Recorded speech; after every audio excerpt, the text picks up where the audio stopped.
What's up, and welcome to Kinda Funny's coverage of the Xbox Business Update 2024. We're going to do a fun little, about 20-minute pre-show before the Xbox podcast starts, where they're going to discuss all of the rumors, all of the conversations, the discourse that we've been having the last week or two, and hopefully give us some answers so we know what's going on with the Green brand. Of course, I am Tim Geddes. I am joined by the new face of video games, Blessing Adeoye Jr. The Green brand. Mm-hmm. Is that what they call it? The Green brand? I would have preferred Green Team, but I'll stick with the Green The brand. Green brand. Yeah. Do we call Nintendo the Red Band? Yeah. Like a trailer? We're the Red Band. Red Band. Red Band? Oh, wait. I feel like green with Red the brand. I end, isn't it? see. Yeah. All right, cool. Yeah. The blue blue brand? They always PlayStation? refer to Raw and SmackDown as the blue brand, Oh, red I like brand. that a So, lot. What do we call the PC? The gray brand? no, I don't know. But no, I mean, look, think about Well, it, he's right? our PC guy. Xbox is green, Nintendo's red, and PlayStation's blue. I don't make the fucking rules. Yeah. Just make the Listen, rules. I'm not questioning it. I'm just repeating it. You know what I mean? Look, where are we right now? Look at what color do you see? We're in the Bless? green zone. I mean, you're right. This man's not good at colors. He's good at dates. Okay, Tim? That's all he got. He got I'm dates, great he at got dates. puzzles. You know what else we got? We got the Nitro Rifle, Andy Cortez. I'm waiting for Phil Spencer to get on this podcast and go, look, there's been a lot of speculation out there. Been a lot of rumors, some unfounded, some completely true. But what is true is that we are making the rest of the future of Xbox revolve around Recore. You just had to say you. Recore. No, we are bringing it back. It's coming to every console. Remake, remaster of Part 1, Recore 2 is coming soon, everybody. Big fucking thing. No more Halo, no more anything. It's all Recore from here on out. Wow. And rounding out our group today, of course, it is the host of the Kinda Funny Xcast, Snowbike Mike. Hey, what up, everybody? I wanted to talk about Record, but I'm just going to drop that right away, just like Xbox dropped it. So Damn. Wow. keep that in the Damn. past. What a wild start to 2024 Team Green has had. There's been some ups and a whole lot of downs, Blessing. A whole lot of question marks. In actually. the world or just in Xbox? In Because the like, there's been a Xbox lot world. of things happening in the Oh, world. I mean, yeah, we talk Usher about the performed at the world. Super Bowl. That's an up. that gets a big So up. far, that's my high of 2024. Mine's been Final Fantasy VII playing through that. That's a big up. Yeah. Yeah. Like How far are you in remake? very close to the end. I do have some beef to settle with Mike. He's got some because, this is supposed to be a co-op adventure. Mike's just been playing on his own and streaming up by himself. So I don't even know where he's at anymore. I don't remember a goddamn thing what's happening. The last thing I saw was Kate Sith, the cat, pop up at the end. Cat. It's been a while since Cat I've was seen the rest of it. But I think Mike is very, very close to the end of his first playthrough of Final Fantasy VII Remake. It's gonna be a great time. Which is very, very exciting. But we're not talking about that today. We're talking about Xbox, okay? Mike, I wanna hear your thoughts right now as we get into the final moments before this podcast that we're gonna react to with, the big three of the Green team here, right? Yeah. We got Phil Spencer, we got Sarah Bond, we got Matt Booty.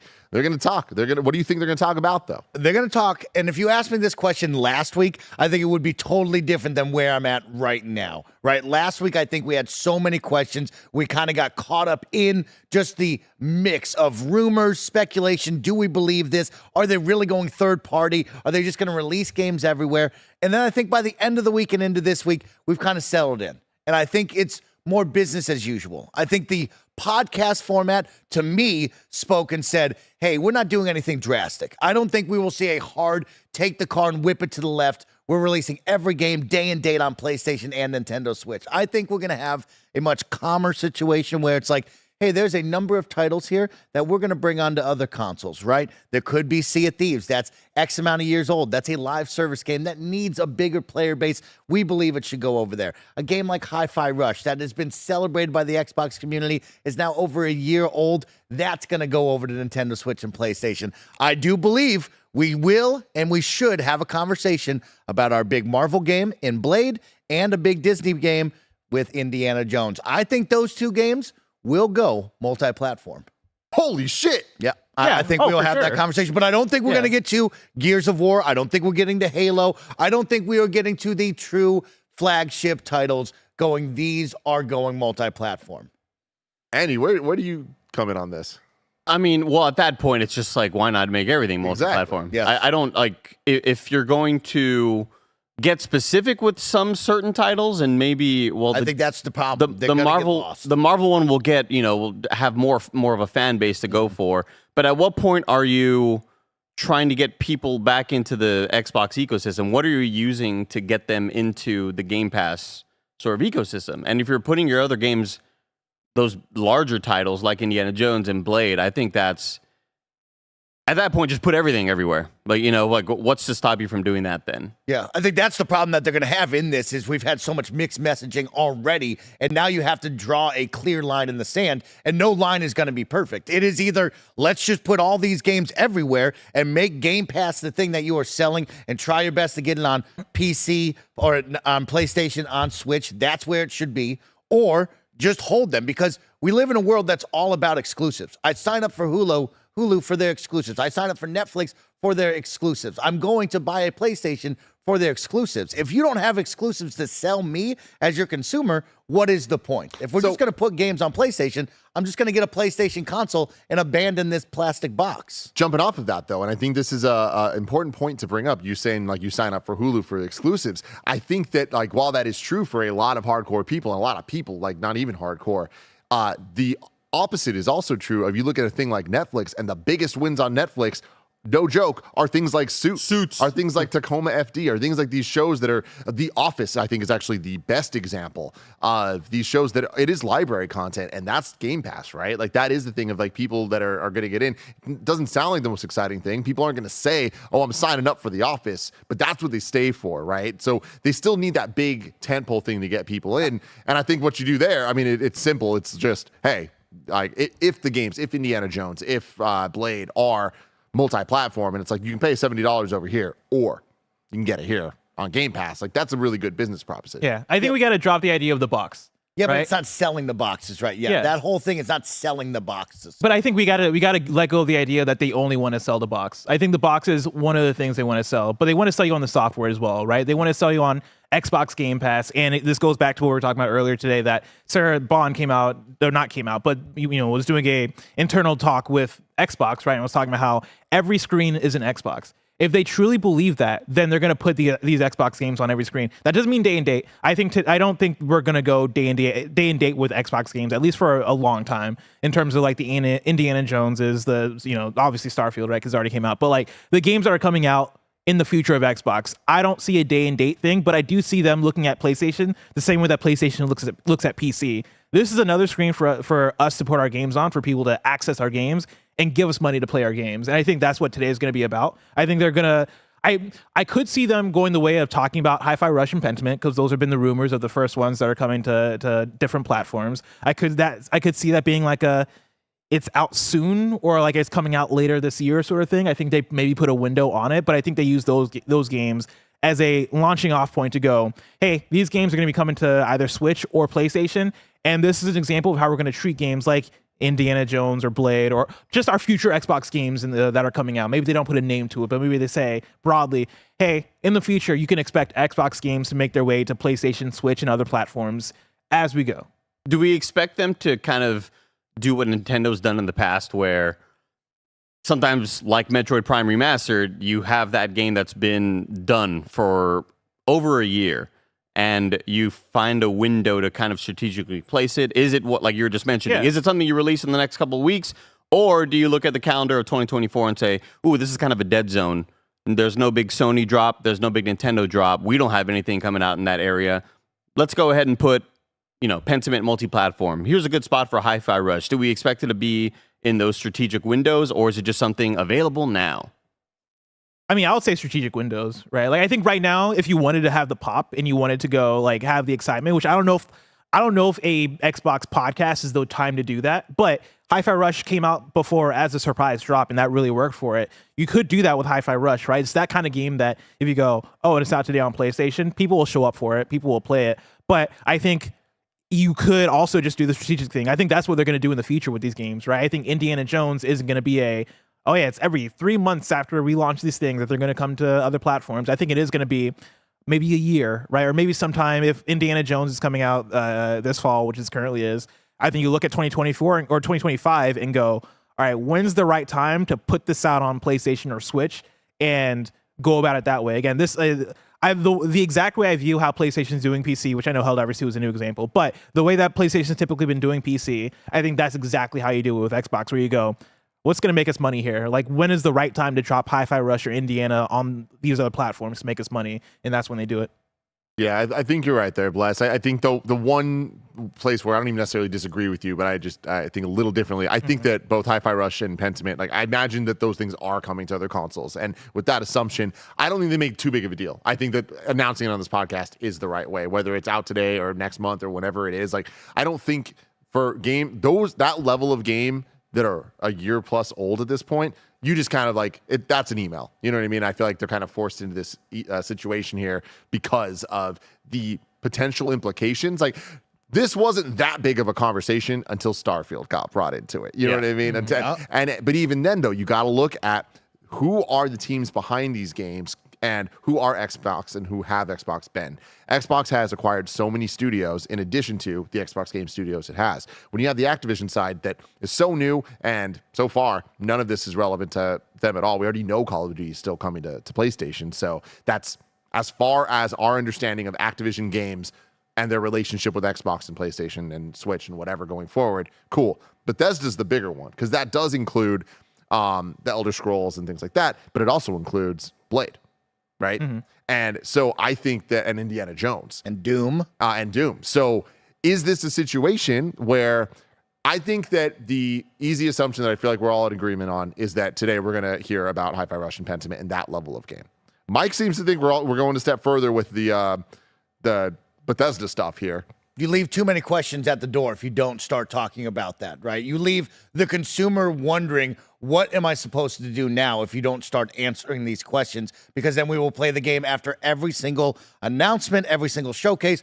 Well, is this going to come to PlayStation a year later? Well, is this going to come to PlayStation tomorrow? Should I not be buying your box? Should I not be signing up for Game Pass, right? Like, where do I fall on this? And so I think they do need to start answering questions because they didn't answer. We've left many questions unanswered. And now here we are today having a podcast about what is the Xbox new vision moving forward, when this should probably not be being held like this in any way, shape, or form. They probably had a way grander, better idea. Most likely, as we saw with the reports, they were planning to do this later on, which probably means we were going to bring ABK into this. We were going to have the roundtable. We were going to have the discussion there. But now the rumors and insiders have gone full force on this, and the community has spoken and forced their hands to step up earlier than they probably would have planned. And it would have been more of a produced video product as opposed to. I mean, when we were talking about it yesterday, I was like, this has a video component, right?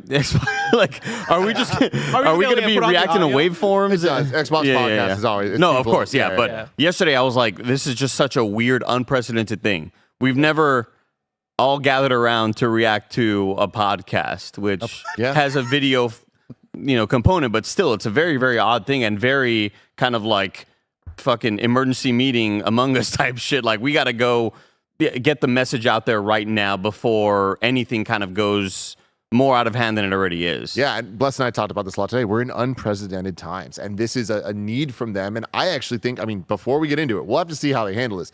I think it's really cool that we're getting these three people talking. And it's not going to, it's going to be scripted, but it's not going to be fully scripted. It's going to allow nuance and allow a conversation that doesn't just feel like statements being made, but instead discussed.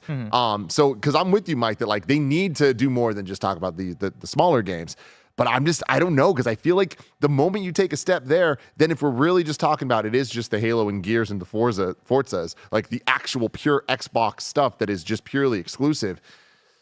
I don't know, man. I feel like we've talked about these dominoes forever. It almost feels like just if you're going to do that, rip the Band-Aid off and just go full in on the strategy and commit to the strategy. But that should be the move for them. They're third place for a reason right now. They have the games. They have acquired a lot of studios. They have a great opportunity, like we've already brought it up before. You release these games, whether it be day and date or a year later. I start to tease Blessing on the PlayStation side of like, hey, if you like these games at $70 full price, you could sign up for Game Pass and get it day of for $15. Much better deal, right? And so I think that is the true move that they need to be doing is we know that software makes the money. Game Pass is a service they want to push. You got to start getting people enticed and interested in your service. Yeah, I think it's also the thing of, hey, we have a sequel for a game coming up. Let's put the original game on the thing, right? Like, we talk about Gears and stuff, but if Xbox is announcing the next Gears soon, which it feels like Xbox should be announcing the next Gears sometime soon, why don't you put the last Gears on PlayStation? Why don't you put the Gears Ultimate Collection or whatever it is on PlayStation to get people hyped up to Halo then buy it? multiplayer needs a bump in the arm. Halo multiplayer suite was free to play. They can detach it from the campaign. You could put that anywhere. That should be on PlayStation. That should be on the Nintendo Switch. And if you can do that for console PlayStation and then go, all right, the next Gears is coming out day and date on Xbox, not on PlayStation. It'll be on PlayStation later. I think that does persuade people to go, oh man, maybe I should pick up Xbox or get Xbox Game Pass on my PC and play it that way. So we're getting to the final minutes here. I just want to like set the stage here that this is the first time ever we're getting a business update, right? Like this is wild. Anything could happen. And while I do think that like setting the expectations that this could just be what we've kind of been discussing, they could just straight up off the riff be like, hey, y'all, we believe in Xbox Game Pass. That is what Xbox is. And that's what this means. No more exclusives, period. We're going to be everywhere. And you're going to be able to buy the games on PlayStation and Switch if it can run it and all that stuff. Like, there's potential that happens, and I would have never believed that 2 months ago. I think we're gonna get clear messaging. I don't think there will be any questions after today's meeting, unless they throw out we'll discuss that in the future or whatever. But I think we're gonna get like, these are the games that are gonna be multi-platform. These games will not. Activision Blizzard stuff will always be multi-platform. Bethesda, everything else under that umbrella, not going to be multi-platform. That will be specifically Xbox Game Pass PC and Xbox consoles. I think we're going to get clear messaging like that, because otherwise, why do you hold this meeting? It's just odd. This is like a very odd situation. Yeah. Final question before we run a quick ad, before we get into the damn thing. Do you think, like, let's talk just about the Bethesda ones here, Indy and Blade. Do they talk about those coming to PlayStation today? I don't know if they mention them by name. If I had to bet, I'd bet they don't mention them by name. I think the only games they mention by name are Pentiment and Hi-Fi Rush, and then the future Xbox games are going to be day and date on Xbox, but eventually come to other platforms. I think that's how they phrase it. I do think it's vague. Yeah, I agree with Bless. It'll probably be vague, but in my personal opinion, you do need to say it straight up, because we've already been left questioning after Blade. That trailer didn't have Game Pass, didn't have the Xbox exclusive feel. Indiana Jones is a big Disney property. We know that Disney loves money. So does other corporations. So I think those two, they're going. Andy? Yes, I do think that. Yeah, I don't think I think they'll still be a little bit vague with it. I agree with Blessing and Mike. Yeah. Yeah. Really interesting stuff, everybody. We're about to get into it. But first, let's take a real quick word from our sponsors.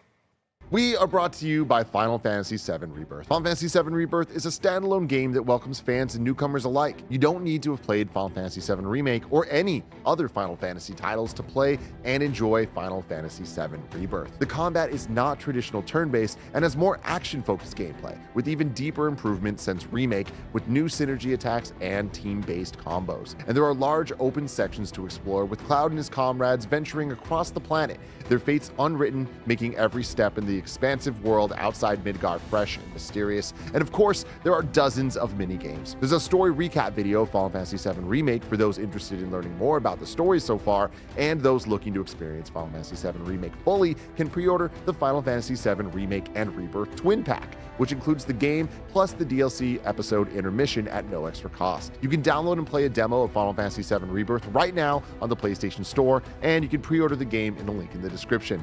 The wait is almost over. Final Fantasy VII Rebirth is out February 29th. Get hyped. This episode's brought to you by Factor. Factor's delicious, ready-to-eat meals make eating better every day easy. Wherever tomorrow takes you, be ready with pre-prepared, chef-crafted, and dietitian-approved meals delivered right to your door.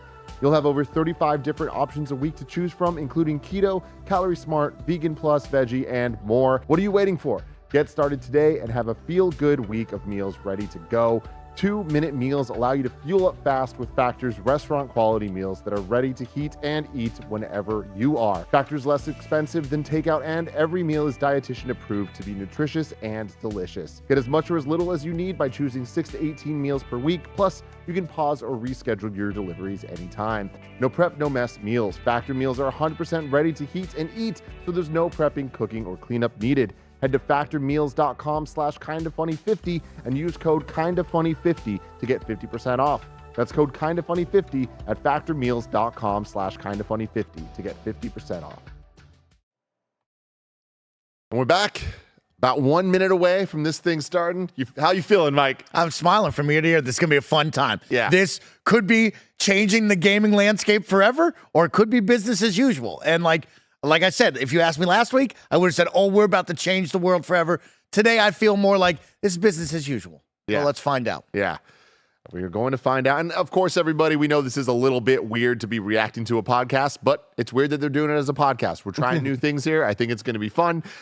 So obviously, if you do not want to hear anyone talking over the people talking at all, go watch the stream. You can come back and watch us later. You know what I'm talking about? But for everyone else that understands what we do here at Kinda Funny, thank you for hanging out with us. It's going to be a good time.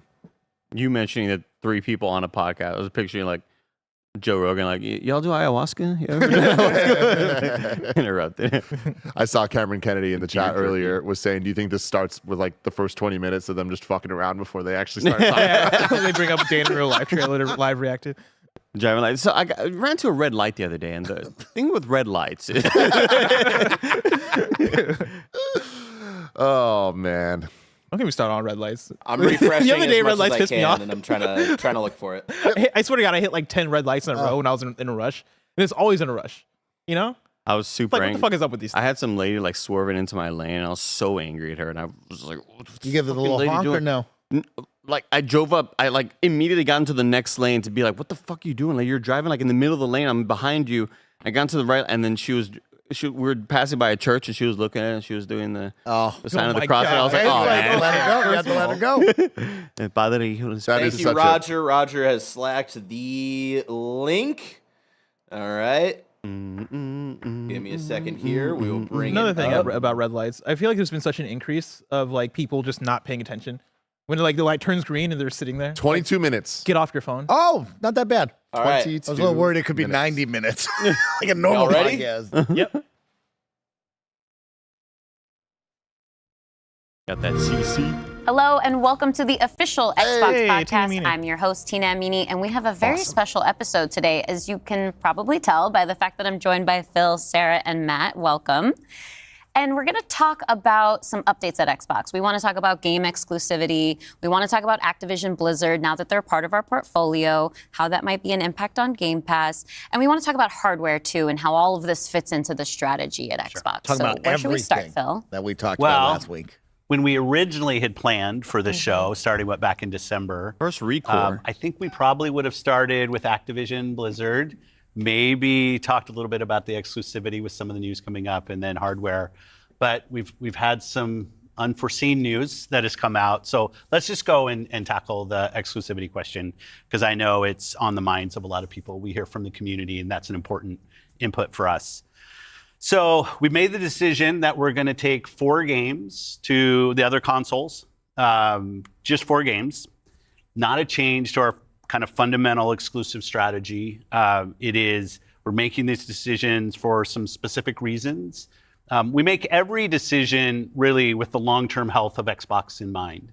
And long-term health of Xbox means a growing platform, our games performing, building the best platform for creators, reaching as many players as we can. We're always looking to learn as a leadership team and to grow. And we think this is an interesting point in time for us to use what some of the other platforms have right now to help grow our franchises. So we're going to do that. So these 4 titles, what are they? Can you say?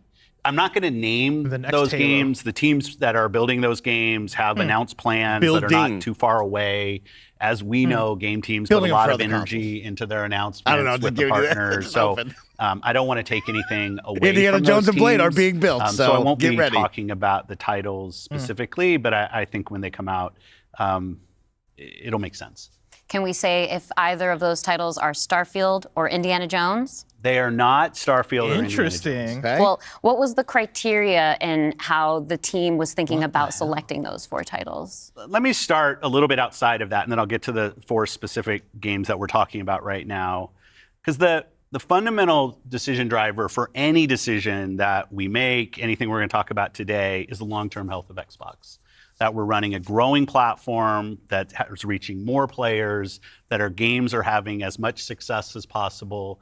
And I do have a fundamental belief that over the next 5 or 10 years, exclusive games that are exclusive to one piece of hardware, are going to be a smaller and smaller part of the game industry. And that's not some great insight, because if you look at the last 10 years and what the biggest games are today, it's a natural place.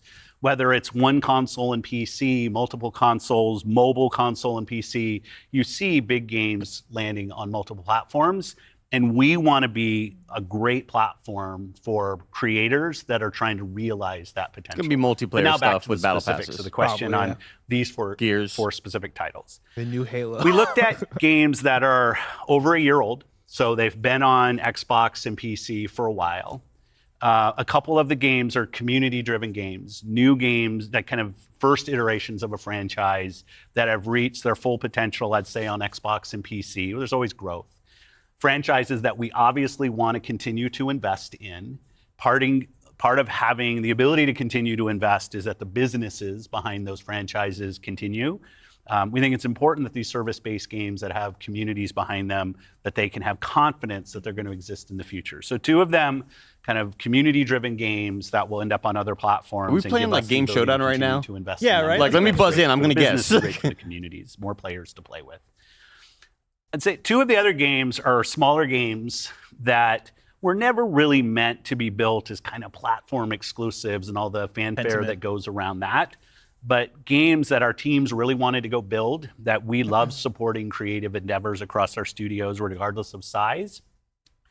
And as they've realized their full potential on Xbox and PC, we see an opportunity to These sound like utilize games that the have already other come out. platforms as a place to just Because you started off drive saying like more these are business games that are being value out of those built, but maybe games, he allowing means us other gen version or not other to gen, but invest in other maybe platform versions future are being built. Is iterations what he of means. those, so sequels to those, or just other games like that in our portfolio. He And also when we don't mentioned damage games Xbox from over a and year we ago. can Yeah, grow from our over a year ago, business right? using what other platforms have and to help us with that, we're going to do that. And that's really the story behind these 4 games. And last thing I'll say, looking forward, I think there is an interesting story for us of introducing Xbox franchises to players on other platforms to get them more interested in Xbox. We think there's a good Halo. brand Halo's value going for Xbox there. So 4 games, gotta no be. promise beyond that. So if you're on those other platforms and you see these 4 games coming, please don't take it as some signal that everything's coming. It's not. got to be Halo, dude. And we're going to learn.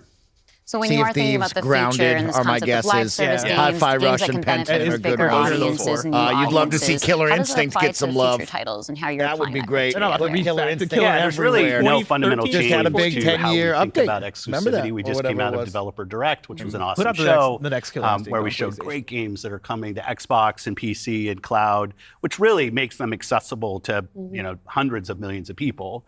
So it's this kind of, we're really focused on a couple platforms and what's going to show up there.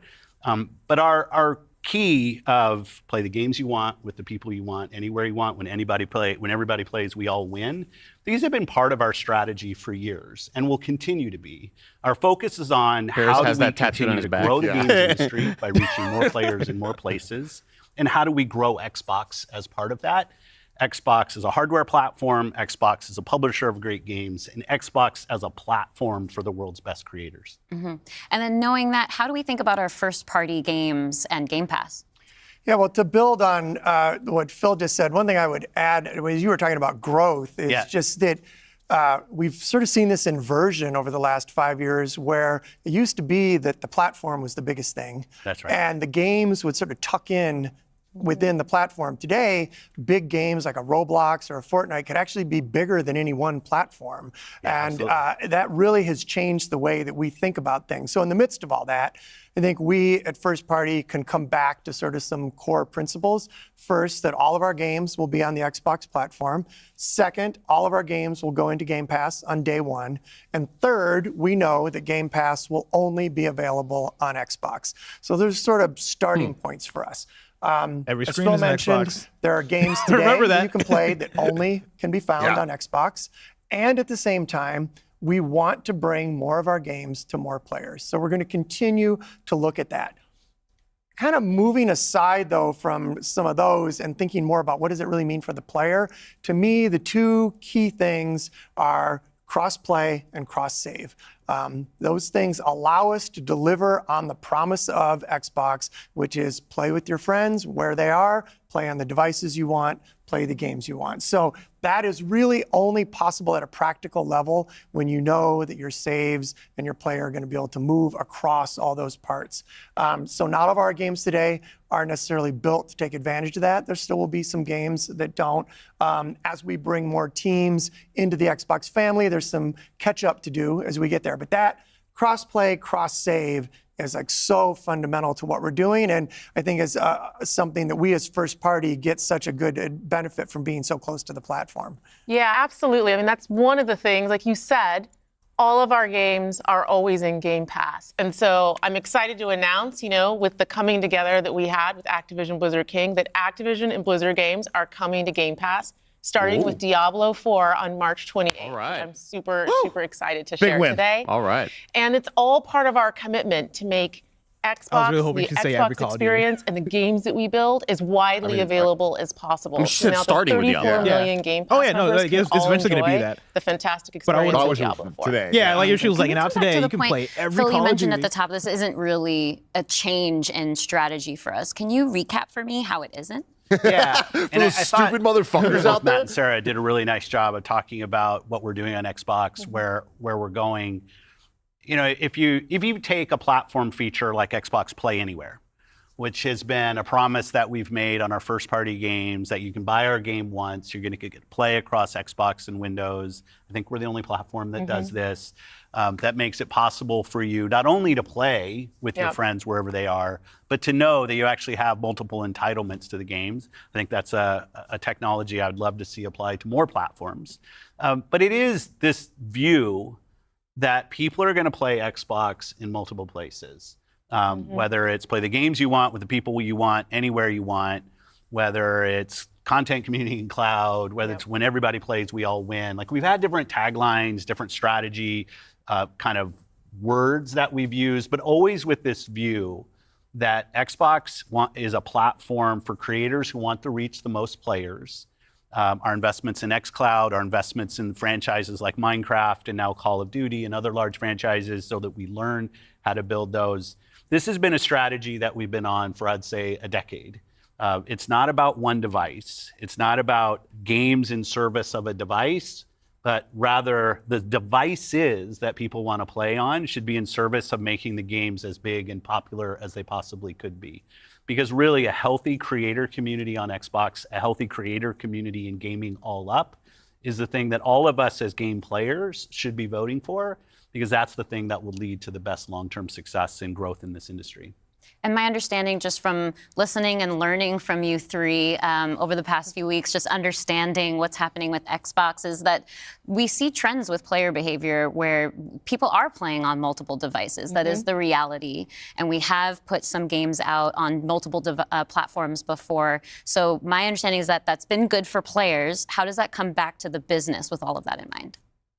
Yeah, as you said, we have shipped games on other platforms. In fact, realistically, if you look with the addition of Activision and Blizzard and ZeniMax, we're one of the largest game publishers on PlayStation. We're one of the largest publishers on the Nintendo Switch, especially when you put Minecraft into the equation not as one well. lie And now told. we're one of the largest publishers on mobile platforms as well. And that's not something that we want to back away from. How long do you think he's we been want waiting to say continue to be that? building great That games. in his back millions pocket. Yeah, that of is members back have pocket He's been been for a waiting for while. someone to wrong and that they him. can play those games where they want to go play.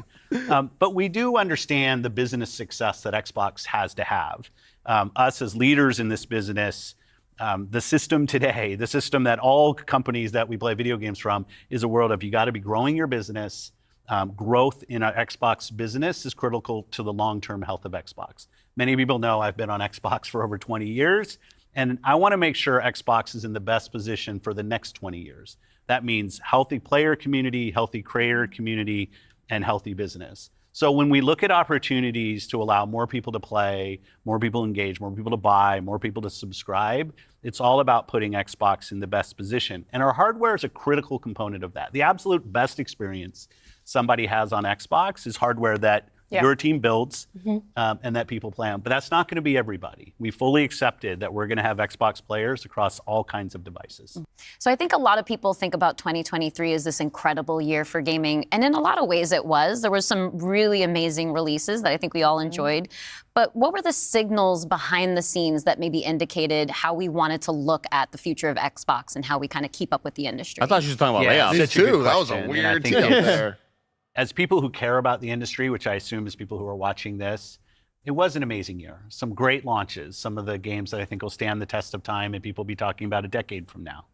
But it's an industry that didn't really grow. And what happens when an industry doesn't grow?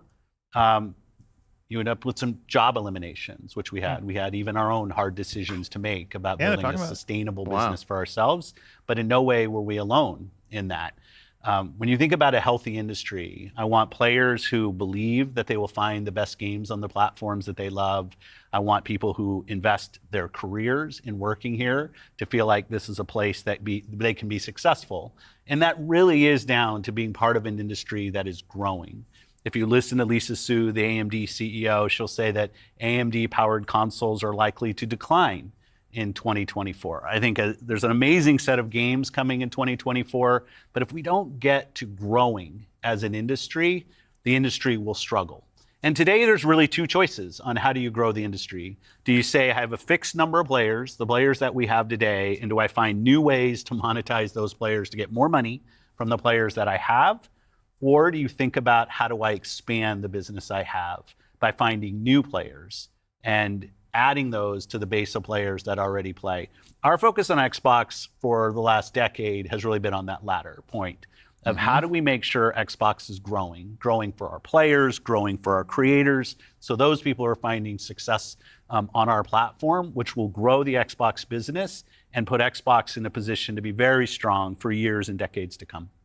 Matt, earlier you were talking about these growing gaming communities, how they're incredibly large and comparable on such a different level when we think about console audiences. Like you mentioned Roblox, you mentioned Fortnite. So how are we're obviously thinking about our responsibility, our hardware responsibility is supporting the growth of gaming communities. How has that actually shown up for the players? Are there other games we can speak to from our portfolio? Well, as Phil mentioned, two of the biggest ones for us, Call of Duty and Minecraft, they are driven just from the bottom up by the communities of people that play those games, which is so great. I think about it for the player community, it comes down to where are the friends, where are the people you play with, and then equally important is where have you built up your library of games, right? Where have you invested? Where's that library? I think those two things probably are some of the biggest influences on where people choose to play and what devices they choose to play. Yeah. When we think about, on the other side, the developer side,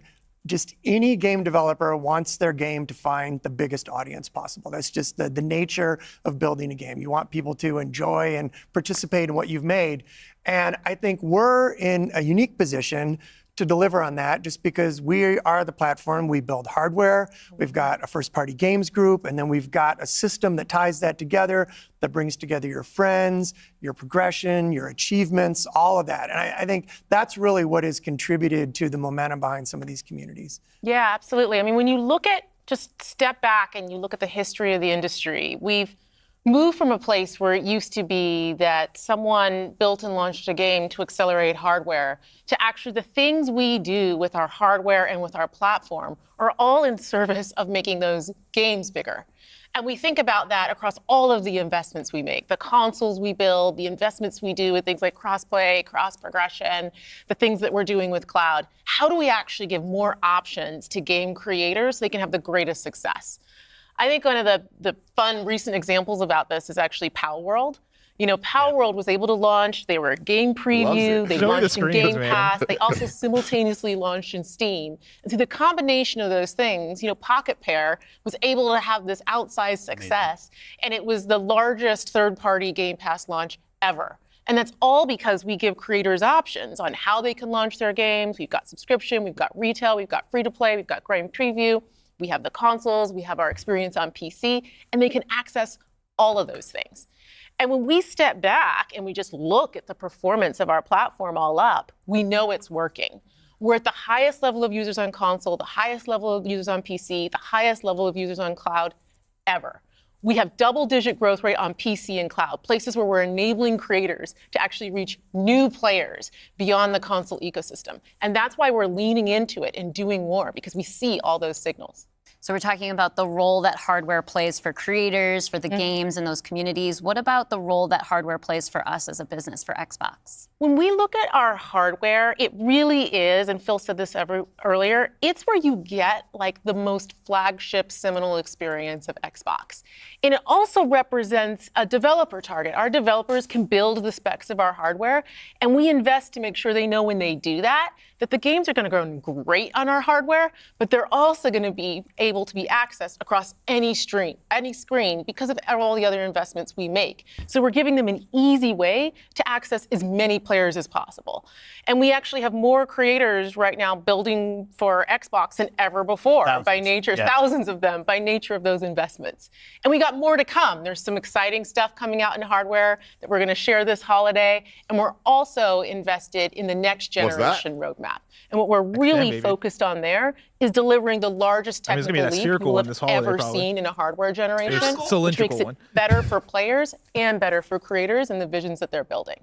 And then when we're talking about hardware too, there's these other considerations that are really important to our community, probably to each one of ourselves as well.